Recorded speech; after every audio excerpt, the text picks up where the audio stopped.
Balik lagi bersama Gadget Play, dan di video kali ini kita ingin unboxing sekaligus review untuk handphone BrainCode L5F, dan ini sudah 4G ya. Ini keluaran terbaru dari BrainCode. Sempat kita penasaran juga, makanya kita beli dan kita langsung ingin unboxing dan review. Langsung aja, ini adalah tampilan dari box L5F ya. Untuk bagian depan hanya ada gambar unit dan keterangan ini sudah 4G.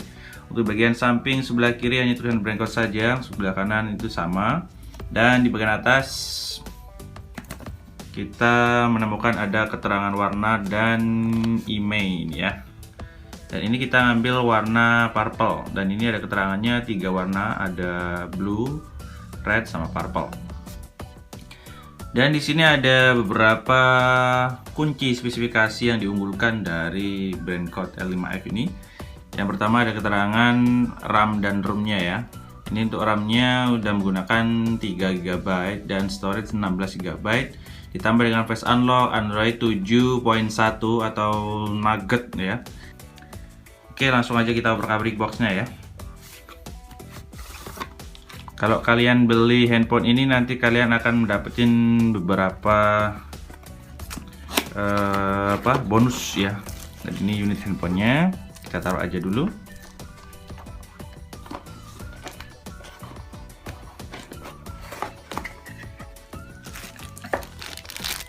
Kita akan dapat hand free, kita taruh aja.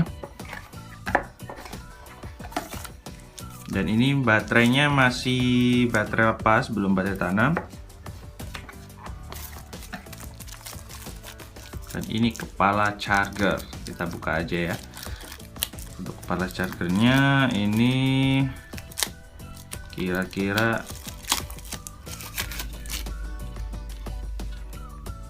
berapa volt? Di sini keterangannya hanya 5 volt 1 ampere ya. 5 volt 1 ampere. Oke. Kita taruh aja. Dan ini ada kabel USB, masih modelnya micro ya, belum Type C.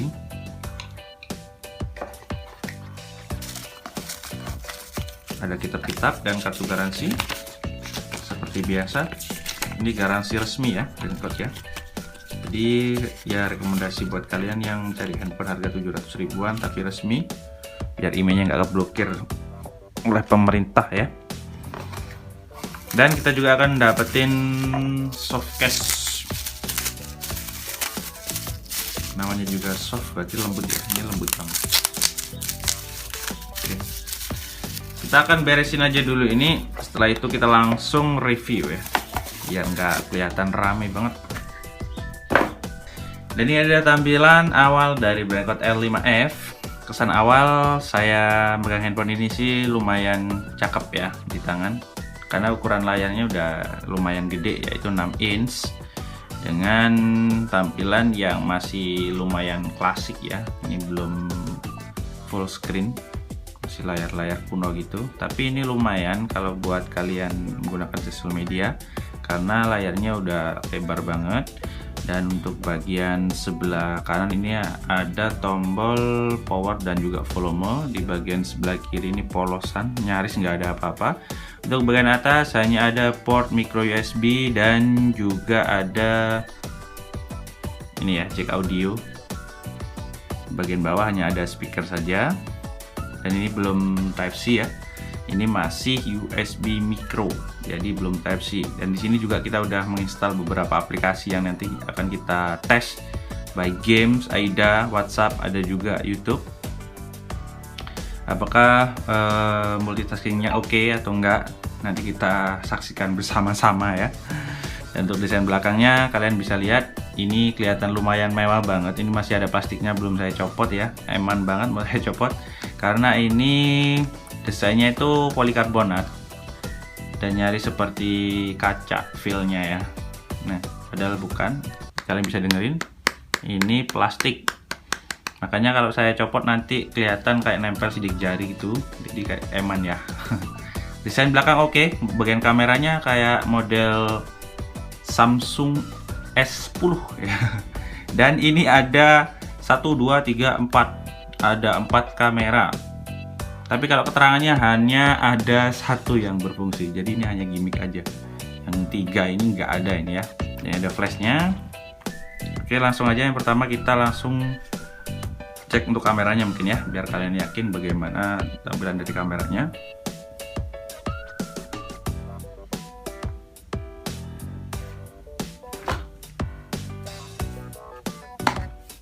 Kita langsung coba jepret aja.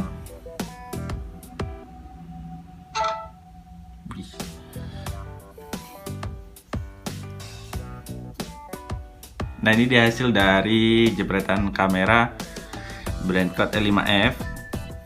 Kalian bisa lihat sendiri, hasilnya sih lumayan ngeblur ya. Nah, ini untuk kerapatan detailnya ini nggak begitu terlihat. Ya, namanya handphone 700 ribuan lah ya. Tapi kalau buat motret dokumentasi sehari-hari ya sudah lumayan lah. Buat kalian yang nggak seneng banget motret. Kalau kalian senang motret ya beneran nggak cocok karena memang agak ngeblur, nggak kelihatan detailnya. Tapi sudah lumayan. Di sini ada wide angle ya, wide angle-nya ya. Oh bukan, panorama. Di sini ada, oh ini ada ini mode potret ya, atau kamera bokeh. Kita coba aja langsung.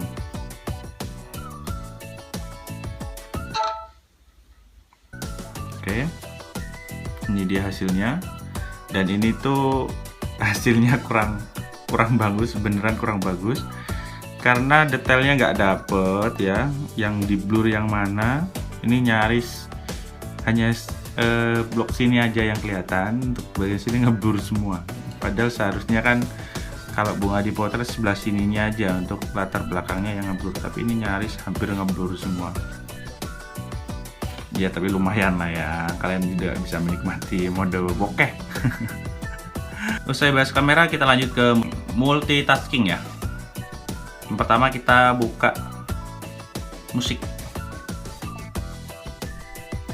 Belum ada musiknya, lumayan cepat. YouTube, lumayan loading. Intinya untuk RAM 3 ini untuk multitaskingnya lumayan lah ya, karena nggak lemot-lemot banget. Terus kita juga buka Play Store, dan di sini masih support aja, nggak ada lelet-leletnya. Terus kita buka Facebook. Kebetulan ini Facebooknya masih kosongan, belum kita masukin akun ya. Oke, jaringan wifi nya lumayan lelet. Masuk ke bagian performa, kita akan cek lewat AIDA ya, apakah benar ini menggunakan RAM 3 GB dan storage 16 GB. Kita cek aja dulu bagian sistemnya. Kalau keterangan di dashboardnya kita menjumpai itu RAM-nya berkapasitas 3 GB. Akan tetapi kalau kita cek lewat AIDA, keterangan di sini hanya mendeteksi 2 GB saja. Nggak tahu real atau enggaknya, benar atau salahnya. Intinya kalau kita cek real lewat AIDA ini hanya muncul 2 GB. Kalian bisa nilai sendiri lah. Saya nggak bisa nyimpulin karena beberapa aplikasi juga nggak kita coba selain AIDA ya. Jadi kita nggak bisa membuktikan secara real ini 2 GB atau 3 GB. Intinya ini masih lancar-lancar aja kalau digunakan. Dan ini sisa untuk pemakaian dari sistem ya. Terus kita lanjut ke CPU. Di sini ada keterangannya menggunakan MediaTek 6737M ya. Dan ini menggunakan 28 nanometer. Wih, gede banget. Ini lumayan boros berarti di baterai ya. Nanti juga kita akan kupas ya, baterainya ini berkapasitas berapa kira-kira. Ada sponsor nih guys. Oke, untuk kapasitas baterai di sini nggak masuk, nggak ada keterangannya malah ya. Hanya ada keterangannya baterai 100%, charging, udah. Nggak ada kapasitasnya. Kalau untuk versi Androidnya Daripada penasaran, kita cek aja.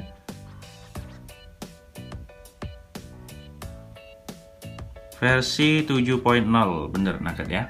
Di sini ada keterangannya 7.0 dan ini real untuk Androidnya ya. Ini real banget.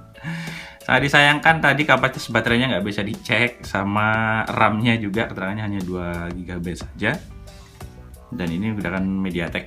Oke, kita langsung aja uji gaming test untuk Mobile Legends dulu ya. Dan ini dia, kita udah masuk pada game Mobile Legends. Oke, di sini kita pakai Mbah Jilong ya. Oke, kita coba untuk ini ya, sensitivitas layarnya apakah smooth. Ini lumayan kasar banget, tapi lumayan bisa jalan dengan lancar ya. Nggak smooth banget.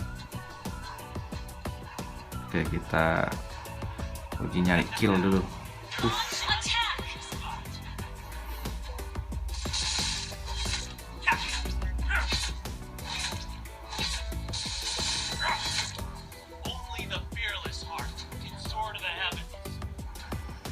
Kalau untuk Mobile Legends sendiri, kita cek aja pengaturannya, kita akan dapetin grafik seperti apa. Nah, di sini kalian bisa aktifin,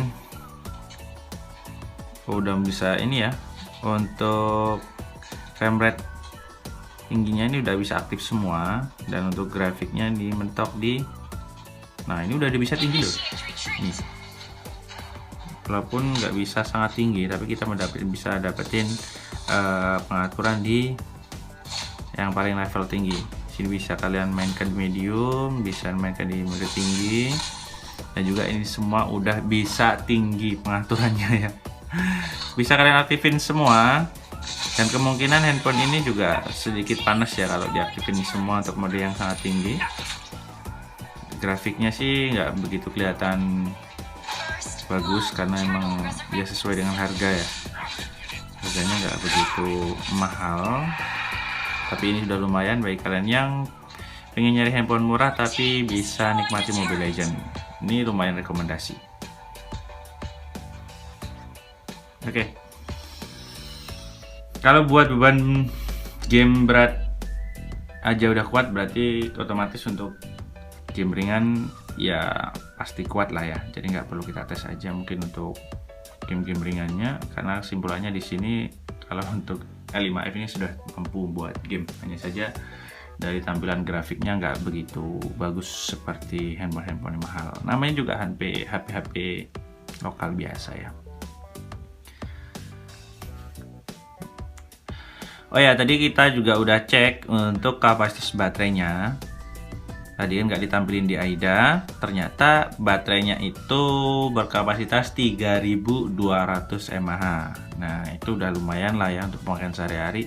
Kalau untuk beban berat aktivitas HP ini sih nggak kita rekomendasikan, tapi kalau sekalian hanya ingin sekedar buat main game, menghibur diri, dan main sosial media Facebook dan YouTube, dan juga Instagram ya masih support lah ya. Bisa kalian gunakan untuk aktivitas sehari-hari. Tapi kalau untuk buat gaming yang maniak ya nggak rekomendasi. Dan kesimpulan pada video kita kali ini, untuk BrandCode L5F ini kalau untuk aktivitas sehari-hari udah lumayan, dan kita rekomendasikan untuk beban ringan saja, bukan beban berat ya. Kalau untuk jaringan sendiri udah 4G dengan kapasitas baterai yang lumayan gede 3200 mAh, didukung dengan desain yang lumayan oke, walaupun belum water drop, tapi ini udah lebar banget layarnya. Kalau buat main-main gaming juga kalian udah mampu banget. Untuk fingerprint juga berfungsi tapi nggak begitu cepat, tadi kelewat ya. Dan juga untuk tampilan kameranya ini ternyata hanya gimmick aja, dan ini hanya berfungsi yang tengah saja, yang pinggir-pinggirnya ini hanya tempelan aja ya.